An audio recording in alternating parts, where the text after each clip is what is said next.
A meaningless world engenders fear. Today's idea is really another form of the preceding one, except that it is more specific as to the emotion aroused. Actually, a meaningless world is impossible. Nothing without meaning exists. And that's why we're calling it an illusion. However, it does not follow that you will not think you perceive something that has no meaning. On the contrary, you will be particularly likely to think you do perceive it. So, summarize this. The illusion cannot exist. It's impossible for the illusion to be real. Yeah? The creator creates things like let's use the word his image and likeness. Yeah? In other words, love is all that exists. Only love exists. The opposite, fear, yeah, is but an illusion. It's not real. It doesn't exist as a reality in itself. You see? It's like a mirage. Think of a mirage. In the desert, you have a mirage. It looks real. It looks completely like, mirages have killed people. People have gone, in search of mirages. So, but the mirage itself does not exist. Just because it looks like it's there doesn't mean it's real. Okay? So that's all this is saying. That you're likely to believe in the mirage, yet the mirage does not exist. Yet the mirage engenders fear, brings about fear, the illusion. The totally insane engenders fear, okay, the mirage brings about fear, because it is completely undependable, and offers no grounds for trusts. So it's unlike love. And by the way, when we use the word love, we're not talking about the romantic love between, Peter and Jane. We're talking about the fabric of the universe, the very nature of the creator, love. Nothing in madness is dependable. It holds out no safety and no hope. But such a world is not real. Yet again, this is the thing. The world that torments you, you may be experiencing it, but once again, it's not real. Yeah? I have given it the illusion of reality. In other words, you and I are looking out there and we have given the mirage the illusion of reality. And we have suffered because of our belief in it. Now I choose to withdraw this belief and place my trust in reality. Now I choose to take back my power. I choose to let go of the mirage and allow love to come into my, the love of the creator, you could say, into my experience. And I trust in it. And I trust in reality. Okay? This is a big shift, a big step there.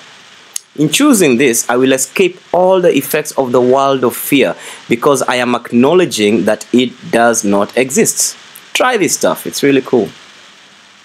Okay? Recognition of meaninglessness arouses intense anxiety in all the separated ones.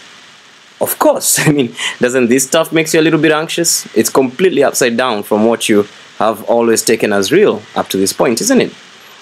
It represents a situation in which God, or the Creator, and the ego challenge each other as to whose meaning is to be written in the empty space that meaninglessness provides. In other words, the world around you is an empty canvas, always a neutral empty canvas. But then now, we are sort of challenging or trying to challenge the Creator to write on this canvas. Okay?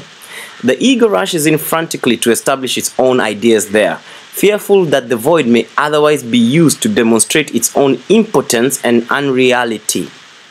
And on this alone it is correct. In other words, this is the only thing the ego is correct about. Everything else the ego believes in or follows or does is incorrect.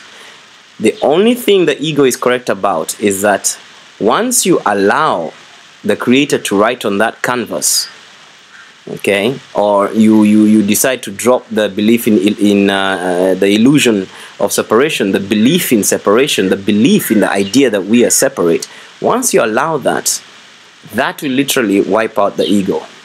Okay?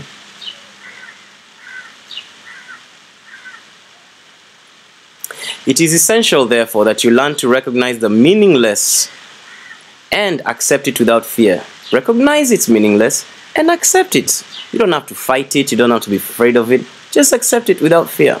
If you're fearful, it is certain that you will endow the world with attributes that it does not possess. It is certain that you will make the world bigger and more powerful over you, yet that's not what it is. So once you start fearing this illusion and trying to frantically get out of it and curse it, all you're doing is making it worse.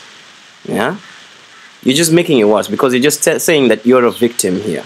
Okay? So the idea is just to accept that, sure, I'm living in an illusion of separation. Of course, I am real. Everything, life is real. But I have painted an illusion of separation on top of it. And accept it, you know.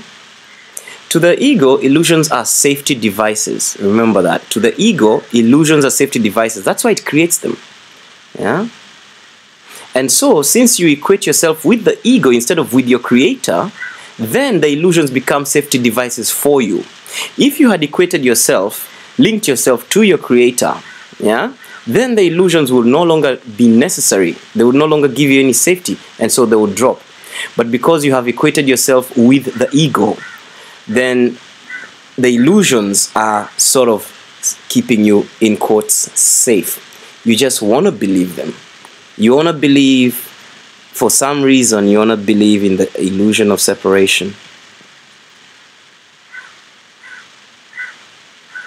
A meaningless world engenders fear because I think I am in competition with my creator. Just go back to what we just said. The ego knows very well that once you let go and let God, or you let go and let the creator, yeah, the ego will literally just be, you know, found to be meaningless, and you know, it's the opposite of reality anyways. And that is exactly why you are afraid of the meaningless world, okay? Because you've equated yourself with the ego, and so your illusions, yeah, seem to keep you safe, and you seem to be in competition with the creator, yet that is exactly why it brings you fear. You may find it difficult to avoid resistance in one form or another to this concluding statement. Whatever form such resistance may take, remind yourself that you're really afraid of such a thought because of the vengeance of the enemy. Okay? You're not expected to believe the statement at this point. So no one is asking you to believe this statement. And you'll probably dismiss it as preposterous. Note carefully, however, any signs of overt or covert fear which it may arouse. So all here that you're being asked for, you're not being asked to believe it, you're not being asked to think it's sane. In fact, go ahead and think that it's crazy. It's a crazy, preposterous idea. That is fine. No one is asking you to believe and questioning it. All that they're asking you is, do you feel any overt or covert fear when you look at this sentence? Okay? So this is our first attempt at stating an explicit cause and effect relationship of a kind which you are very inexperienced in recognizing. Soon you'll get this experience, but for now you're very inexperienced in recognizing.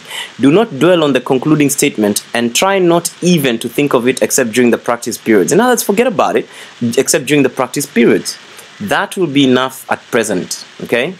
That's all you've been asked for. So thank you very much for your time. Go ahead and now you can run the exercises right below this video. Thank you.